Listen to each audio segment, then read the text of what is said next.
I love this book, Constructive Awareness, Alexander Technique and the Spiritual Quest.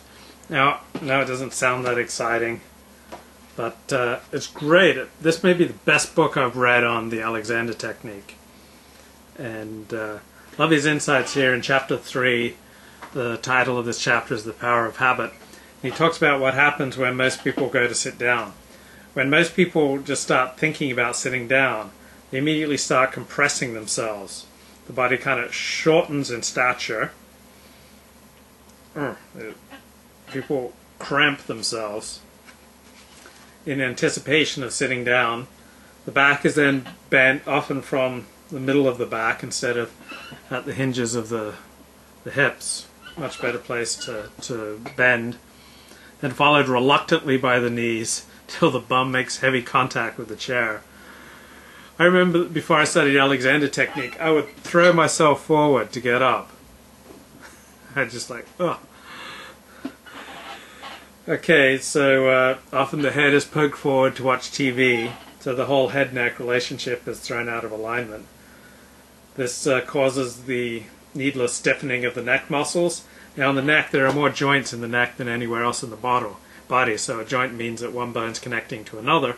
So if you're tightening and compressing your neck, tipping your head back like that, you're doing damage that doesn't just stay in your neck, it spreads throughout your body because of all those bones connecting to bones in your neck.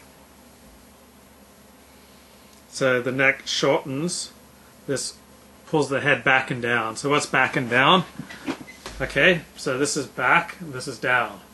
So in Alexander Technique we think about sending directions forward and up for our head, which is just the opposite of back and down. So these habits cause the back to shorten and narrow, and then the breath becomes more shallow, and it does a lot of damage, all from sitting down. See, each time you repeat these bad habits, step by step, during each millimeter of this journey, it's determined by the step before. In other words, each minute step is the habitual straitjacket for the next one.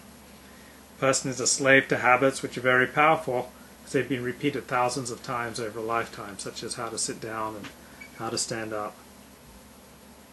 So some people have bad posture. I've had bad posture since maybe age 7 or 8. I remember my father starting to talk to me about my posture by about age 8 or 9. Because I was spending so much time in books, I was hunched. See, my shoulders would come forward, my neck relationship would get out of balance, and I'd just be reading.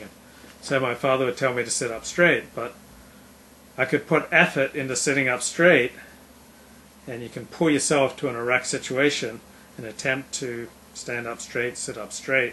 Within a short time, I'd return to my old habit of stooping, because it was so powerful, its influence was irresistible. And the whole quality of your relationship with your head and neck determines the quality of the functioning and movement of the rest of your body. And once you start throwing yourself out of alignment, you get increasingly faulty sensory perception. So what you think is a useful and good way of using yourself and holding yourself is actually quite harmful. Great book.